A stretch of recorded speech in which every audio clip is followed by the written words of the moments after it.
Currently, we are seeing image segmentation unit, that is our fourth unit, and let us revise the points that we have studied till this point. So we started with the definition of image segmentation.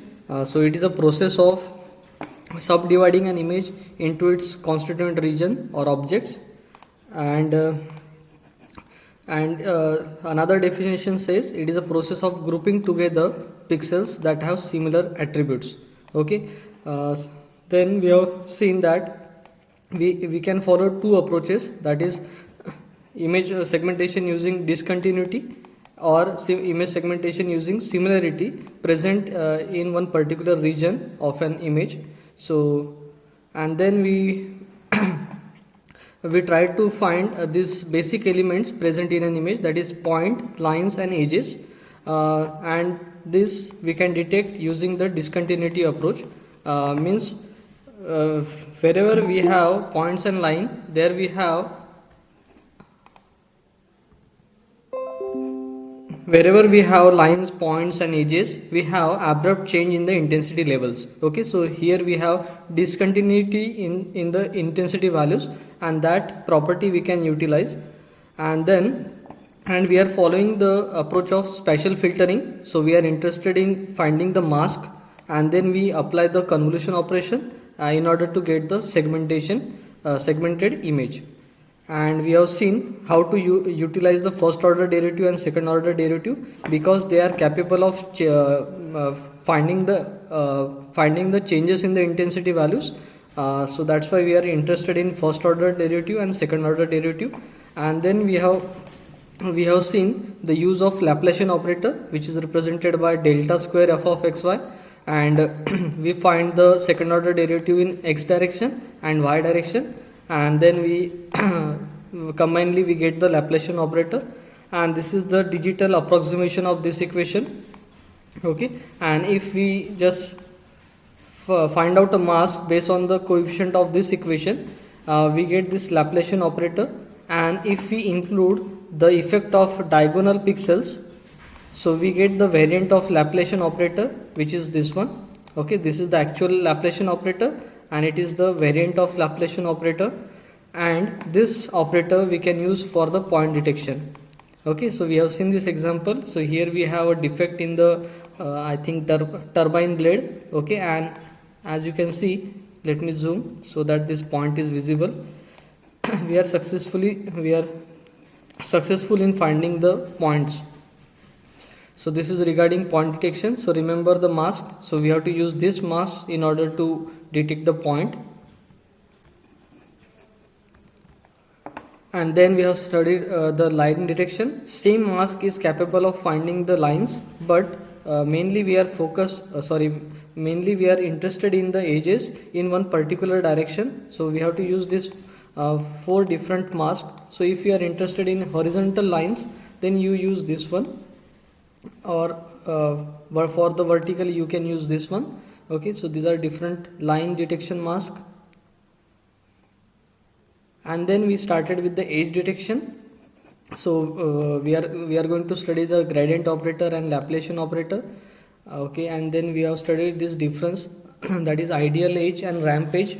So ideally we expect the ideal edge, okay, but due to the acquisition imperfection we get the ramp edge, so where the intensity value varies gradually, and we get such ramp edges.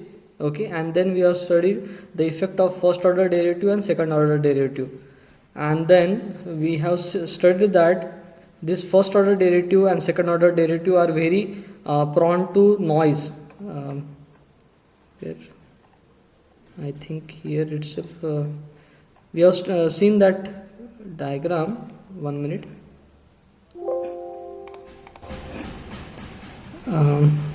There I have shown the effect of noise on these derivatives. Yes, this one. So these are the real images, and we are increasing the noise present in the given image, and we have studied this first order derivative and second order derivative are very prone to the noise. Okay, if the noise is present, then this first order derivative and second order derivative are not useful.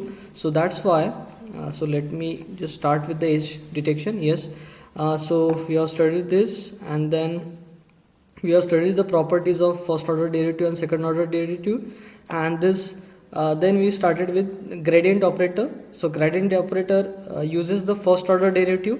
Okay, why we are taking the derivative? Derivative means what? We find the difference, right, in derivative.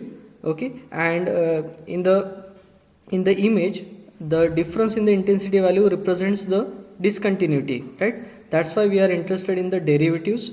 Okay, and this is the gradient vector, and we know that every vector has a magnitude and direction. Okay, so this vector is a two element vector, that is gx and gy, and this gx is a first order derivative of f with respect to x. Okay, that is the derivative of f in the x direction, and gy represents the derivative of f in the y direction. And from this we can calculate the magnitude of this vector using this formula, which is sometimes represented by m. Okay, and the formula is square root of gx square plus gy square, and the direction of this vector can be determined by this equation, that is tan inverse of gy by gx. Okay, and this image, this magnitude of this vector is itself an image, and that image is known as a gradient image. Okay, so and we have seen one property of this gradient vector. The direction of this gradient vector is actually a normal. It will be a normal to the edge direction. So as you can see, this is the edge direction, and the direction of gradient vector is perpendicular to that edge direction. Here it can be seen, the edge direction is this one, and gradient vector will be normal to that. Okay, then by using the equation we have found out these 1D kernels, and these are some 2D kernels. First one is known as a Robert cross gradient operator. As you can see, we have zeros in the diagonal direction. So Robert cross gradient operator will be able to find the diagonal edges more efficiently as compared to the horizontal and vertical. Okay, as you can see, it is having the zeros in the diagonal direction. Okay, weights on the diagonal direction. Then we have pivot operator. Okay, so this is for detecting the horizontal edges, and this is for detecting the vertical edges, and we have to use both the pairs. Okay, and then after applying these pairs we get the gx and gy, and by using this magnitude formula we find the magnitude image. Okay, then okay, similarly, and among these three we get the best result for the Sobel operator. So if you want to use the gradient operator, use the Sobel from this category. And then we have seen for calculating this square root and square for every pixel, it is very computational burden task. Okay, so it is very computationally intensive task. That's why we go for this simplified equation. Okay, just we simply add the magnitude of gx and gy. Okay, so it is an approximation of this equation. So these are the results. Okay, and we have seen the effect of noise. That's why what we do, first we apply the averaging filter on the input image. Okay, thereby smoothing the effect of noise, and then we apply the gradient operators. Okay, and this step is combined in LOG operator. So what we do, first we apply the Gaussian filter, and then we take a Laplacian of that. Okay, so here we don't have to take care of noise. Okay, this filter itself will handle the noise. First it will smooth the image internally, and then we will apply the Laplacian, and Laplacian is nothing but the second order derivative. We know that. Okay, so this is the equation of that Gaussian equation, and after combining everything, this is the this is the plot of that equation. Okay, and it looks like a hat. That's why this operator is known as Mexican hat function. Okay, so till this point we have studied this many algorithms. Okay, so today we are going to study Canny edge detector, and among all the edge detecting methods, this method gives the best result. Okay, this detector was proposed by John Canny in his paper, which was published in 1986, and it is still one of the most popular edge detection algorithm. Okay, so now let us see what are the properties of good edge detector. So what are our expectation from the edge detector algorithm? So that edge detector should have a low error rate. That means all edges should be found. Okay, so if this is a true edge, our edge detector should be able to find the real edges present in an image. That means it should ignore the noise and it should concentrate on the real images. Okay, so it should be robust against the noise. Okay, so it should be robust to the noise. Second point says edge points should be well localized. Okay, the edges located must be as close as possible to the true edges. As you can see here, so in my original image the edge is present at this place. My edge detector should provide me the edges nearest to this line. Okay, so that's why it should have a good localization. It should have a good localization. Third requirement is that single edge point response. We don't want too many responses. We want a single edge point response. The detector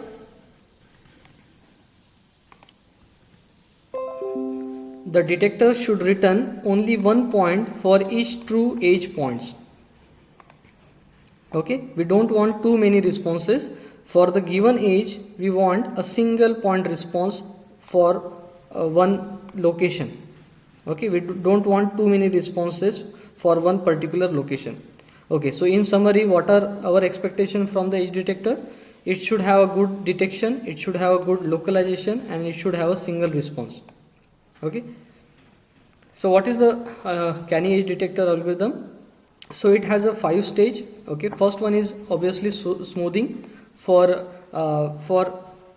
lowering the effect of noise. So here we blur the image to remove the noise. Okay, we know that smoothing will cause a blurring. Okay, and more specifically here we apply the Gaussian low pass filter. Second one is finding the gradient. So for that we apply the gradient operator. So any one of the gradient operators like Roberts, Prewitt or Sobel we can apply. Okay, so any gradient operator you can use. Then next one is non-maximum suppression. So as name suggests, we have to suppress the non-maximum pixel value. Okay, so we have to keep the maximum pixel value. Okay, that we will study in later in detail later. The next step is double thresholding. Okay, so till now we have seen the thresholding operation where we decide the threshold value. Okay, and then we just convert that image to the binary image. Okay, so the intensity value, so consider this is our threshold value. The intensity level above that will be assigned 255 and the intensity, the pixel with lower intensity value will be assigned to 0. That is the thresholding operation. So in double thresholding we use 2 thresholds. Okay, so we'll study this operation in detail. Next one is edge tracking by hysteresis. Okay, so after stage 4 we get the edge image where at many places we have discontinuities. In order to link those discontinuities we track the edges, okay, by hysteresis. We'll study this step in detail. This 4 and 5 step combinedly known as hysteresis thresholding. This step 4 and 5 combinedly known as hysteresis thresholding. Okay, so let us see the steps in detail. First operation is the smoothing. So here we generally use Gaussian filter, and this is the equation of that. So we have seen this equation earlier also. And after that, okay, so with this mask we convolve on the given image. So this star represents the convolution operation and we get the smooth image which is represented by fs of xy. Okay, and this is the approximation of this mask. Okay, this is 5 by 5 and let me show you the 3 by 3 mask for Gaussian. So it will be 1 2 1 2 4 2. It will be always symmetric. So okay, so in the middle point we want higher value, okay, in order to give more importance to the center location, and just find out the summation of this. So it will come out to be, I think, 116, 4, 8, 4, that is 16. So you do multiply by 1 by 16, because we know that the addition of averaging filter should be 1. Addition of coefficient of averaging filter should be 1. So you divide by 1 by 16. So this is the 3 by 3 Gaussian mask. This is 5 by 5 Gaussian mask. Okay, so after convolution we get the smooth image. Okay, so this represent the output. Okay, as you can see, it is clearly smooth out image. Next one, so it reduces the noise. That is the purpose of this step. The next one is finding the gradient. So as discussed, we can use any gradient operator. So here we are using the Sobel operator, and we know that after Sobel we get the edge image. Okay, but the problem is that we are getting very thick edges. Okay, but what is our expectation? According to these three properties, we want a single response.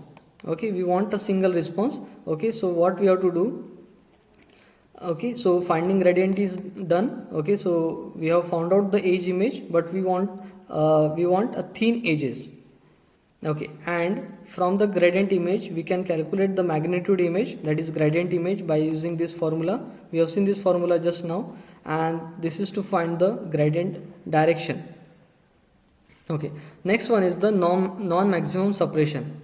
So name itself is suggesting the purpose of this operation, the working of this operation, that is suppression of non-maximum. Okay, so the purpose is to convert blurred edges into the image of the gradient magnitude to the sharp edges. Okay, blurred edges to the sharp edges. Okay, so what we do, along every edge we suppress the non-maximum, and we keep only the maximum pixels, maximum magnitude pixels.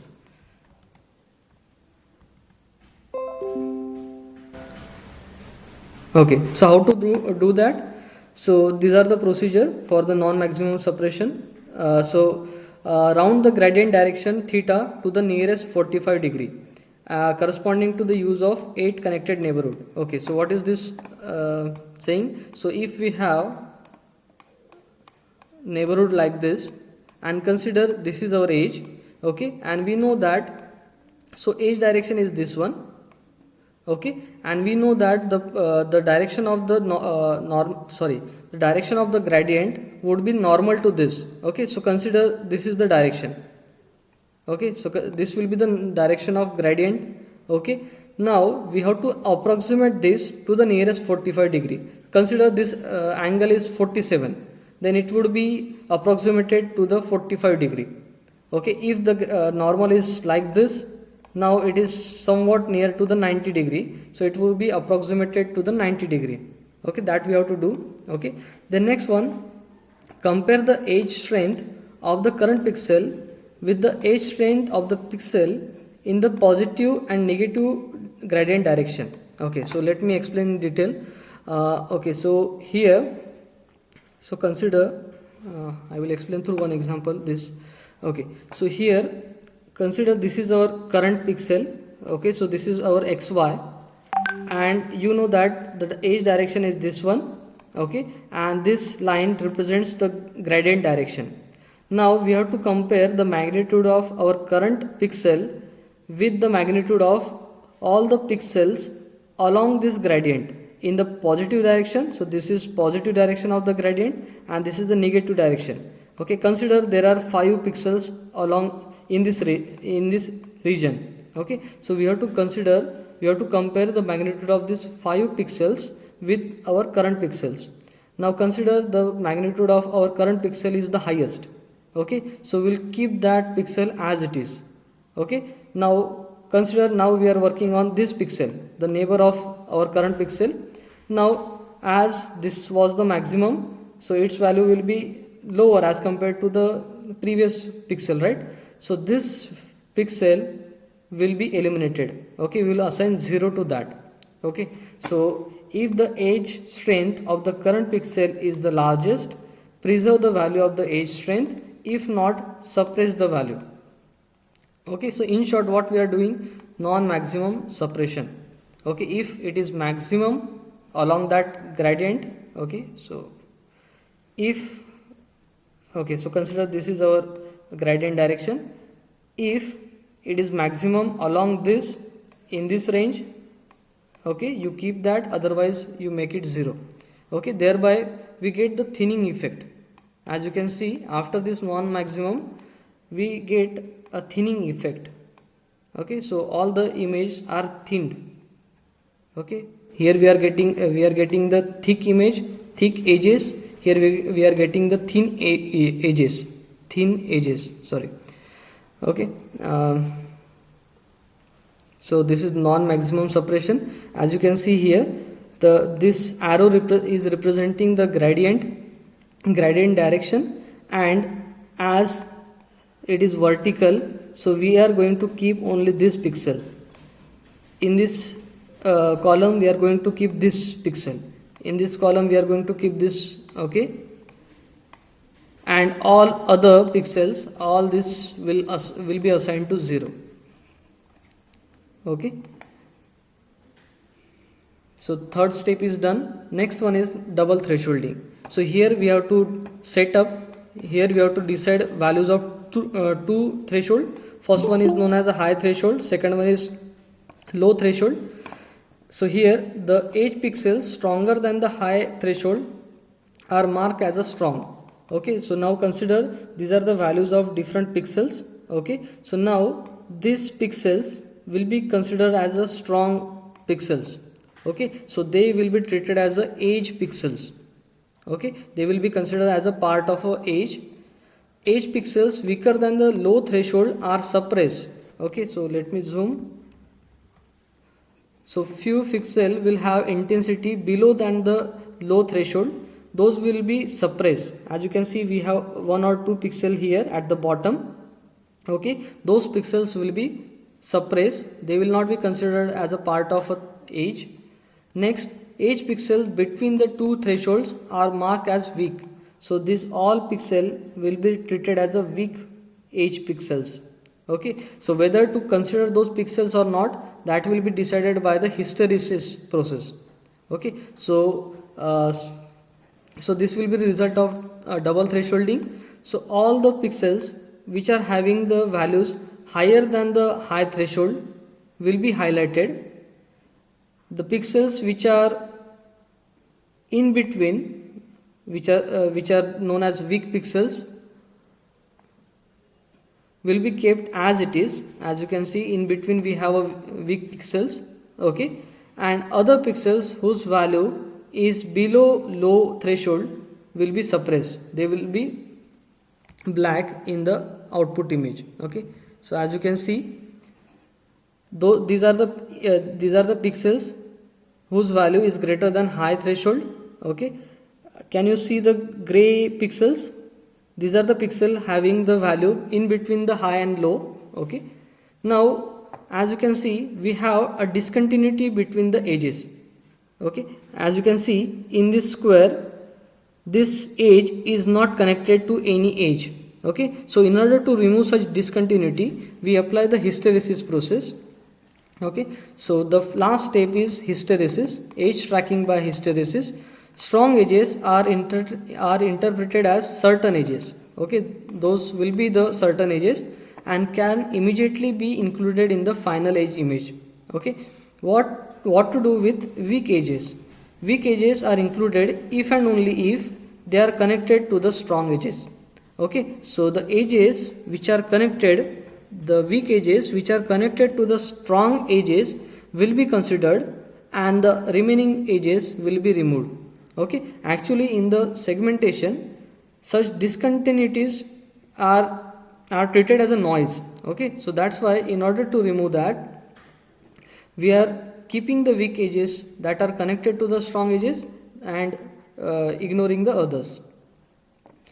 Okay, so after double thresholding, this was the image, and this is the edge tracking by hysteresis. Now in this image, what we are representing, so the edges whose value which are not connected to the strong edges are represented by the red. Okay, and the edges which are connected to the strong edges are represented by the blue lines. Okay, now after hysteresis, we are going to keep the blue edges and we are going to remove the red edges. Okay, so this is the final output that we are getting. Okay, and this is the canny edge detector. Okay, so the final output is this one. Okay, so in order to summarize, so the canny edge detection algorithm consists of following steps. First one is smoothing, smooth the input image with the Gaussian filter. Second one is compute the gradient magnitude and angle images. Okay, so for this we have used Sobel operator. Okay, and we have found out the magnitude using square root of gx square plus gy square formula. Then next one is apply non-Maximus suppression. Okay, so after this we are getting the thin edges. Okay, and here we have achieved that single response property. We have satisfied that property. Last one is use double thresholding and connectivity analysis to detect and link the edges. Okay, so fourth step is known as a hysteresis thresholding. And this is the comparison. So we have seen different operators. We have seen Robert operator, Sobel operator, Prewitt, Laplacian of Gaussian, and canny. So we will compare one by one. So let us talk about the Robert. So now along this hat, so this is very famous Lena image. This is known as Lena image, and it is very widely used in image processing because it has various elements like all the edges are prominent. Okay, and it is actually a color image, but here I am showing only gray image. 1 minute.